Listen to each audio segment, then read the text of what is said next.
Son las 23 horas con 39 minutos. Estamos en un segundo sector de información en hora 23. Vamos a otro de los temas que anunciamos al principio de nuestro programa, aquel que está ocupando estos días las portadas de los principales periódicos del país y los focos de interés de canales y radios de televisión. Me refiero al caso Quiborax. Lo vamos a abordar con la diputada Betty Yañíquez, jefe de bancada del MAS. Ella, seguramente la recuerdan, también ha sido abogada, fiscal de distrito, así que tiene un conocimiento jurídico profundo del tema que vamos a conversar. Diputada, buenas noches, bienvenida. Buenas noches, gracias por la invitación, de tener la oportunidad de contactarme directamente con la población e informar. Muy bien. Inevitablemente un juicio o un proceso de estas características contra una figura pública como Carlos Mesa tiene un componente jurídico y un componente político. En el componente político se busca la neutralización de la figura y la proyección política del expresidente. De ninguna manera.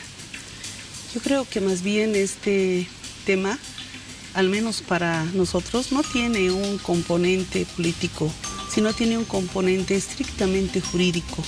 Lo que pasa es que tanto la oposición y el propio señor Mesa lo están convirtiendo en un show mediático ante la opinión pública, ante los medios de comunicación y en las redes sociales. Y este tema eminentemente jurídico lo están convirtiendo en un tema eminentemente político. Seguramente pienso que tal vez porque no tienen unas respuestas jurídicas para el mismo, ahora lo que les conviene es victimizarse ante la opinión pública y señalarse hasta como perseguidos.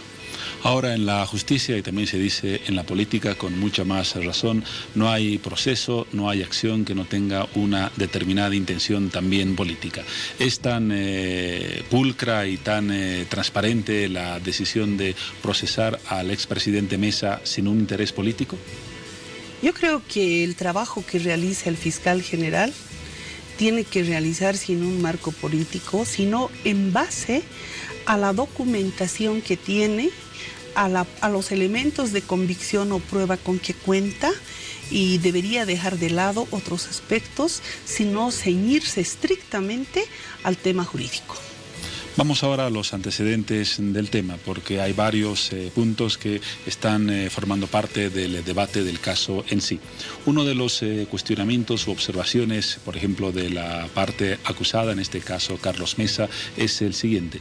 ¿Por qué no se ha incluido al expresidente Rodríguez Belcé en el proceso si hay una relación de continuidad en las decisiones que asumió Mesa y luego Belcé en el tema? La respuesta jurídica es sencilla, simple.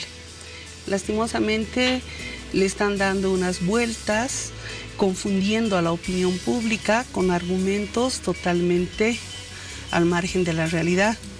Y precisamente ante estos hechos, ya que incluso en las redes sociales y en algunos medios de comunicación los opositores se han encargado de deformar este tema de Quiborax, realmente con situaciones al margen de la realidad y de la verdad. Ante estos hechos que prácticamente constituían ya rumores y demás, es que dos diputados de la Cámara de Diputados, mi persona y Víctor Borda, decidimos realizar una interpelación a los dos ministros, justamente los ministros Arce y Navarro. Justicia y Minería. Exacto.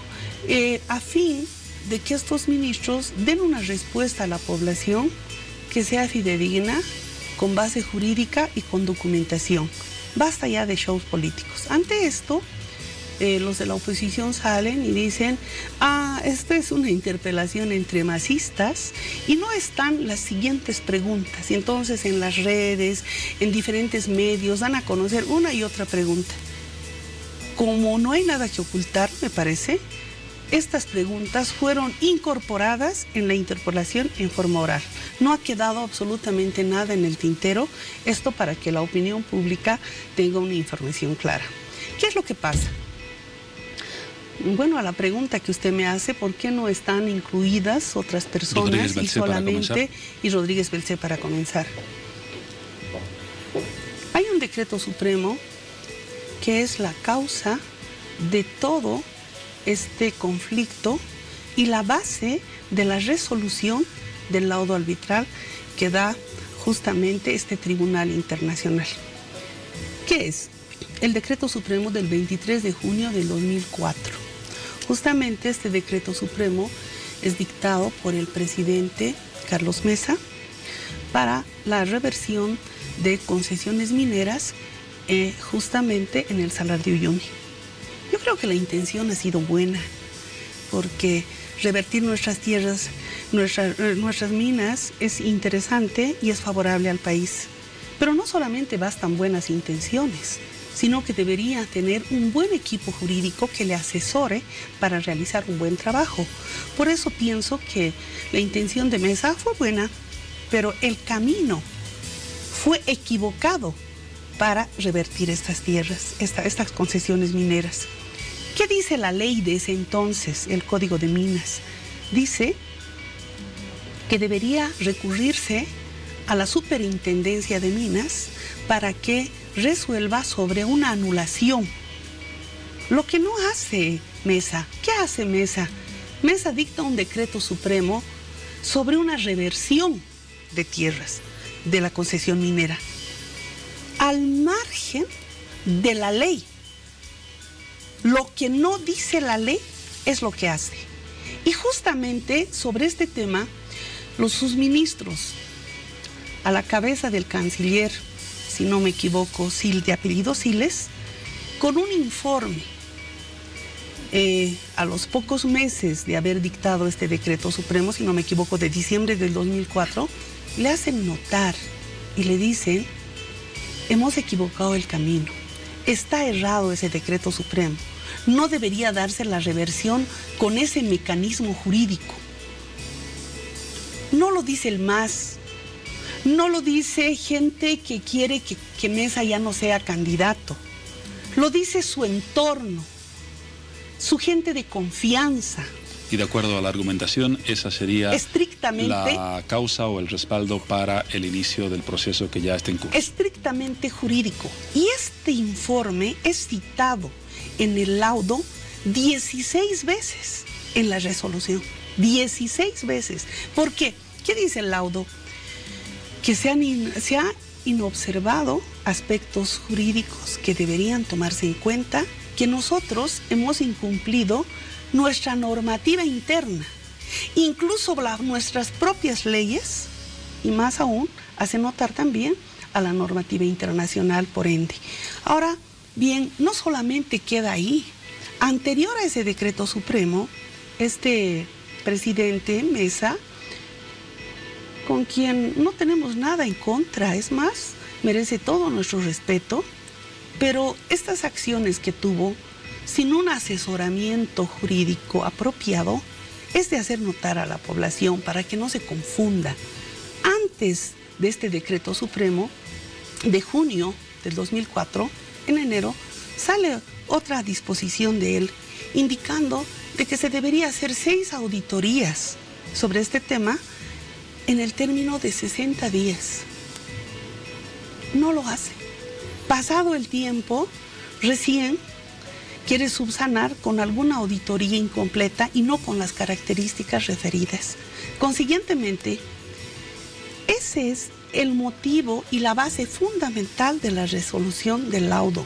Lo que pasa es que se quiere confundir a la opinión pública. Y esto genera el proceso de Equivorax. Y genera de que los bolivianos tengamos que pagar los más de 42 millones de dólares. Ahora, diputada, esa es una parte del proceso, los argumentos que usted ha expuesto. Son reales. Hay otra parte que corresponde a la defensa de los intereses del Estado que ya ejecuta la actual gestión de gobierno. Porque el tema, independientemente de si fue iniciado con Mesa o no, que evidentemente se inició en su gobierno, pasa a ser una cuestión y una defensa de Estado. Y nuestro Estado, en el gobierno de Carlos Mesa, o mejor dicho, de Evo Morales, fracasó en la defensa de nuestros intereses y finalmente tuvimos un fallo adverso. ¿No ha habido también una omisión omisión, un incumplimiento de deberes, una defensa equivocada, al llegar a un punto en el que hemos perdido el juicio y hemos tenido que pagar 42.6 millones de dólares? Allí ya la responsabilidad correspondería a la actual gestión. Bueno, quisiera concluir la primera pregunta con referencia a Rodríguez Belcé. En algún momento, por algún medio, vi que el expresidente Mesa señala de que Rodríguez Belcé hubiera corroborado lo que él ha manifestado o ha dispuesto mediante ese decreto supremo. No, Rodríguez Belcé dicta un decreto supremo donde dice que se cometieron errores insubsanables en el decreto supremo de Mesa. Muy bien. Y precisamente por ese hecho es que abroga ese decreto.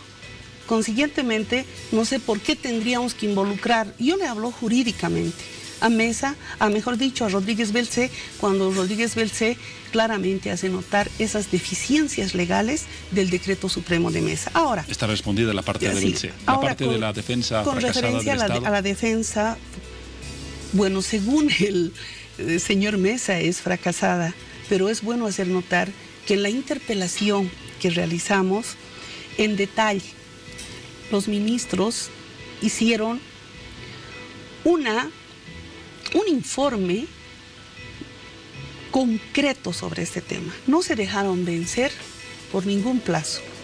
Esta resolución no ameritaba apelación, sino una anulación. Realizaron la anulación. Prácticamente la defensa fue acorde a la normativa internacional. No pueden decir que se hubiera obviado algo, algún paso que no se hubiera tomado en consideración. Aunque finalmente perdimos. ¿Por qué perdimos? Con una prueba tan irrefutable como es el decreto supremo de 23 de junio del 2004, por el informe donde los propios ministros, a la cabeza del canciller Siles de Mesa, hacen notar los errores legales, la ilegalidad de este decreto supremo. Es una prueba tan irrefutable que directamente los abogados en la defensa lo que lograron es rebajar el monto.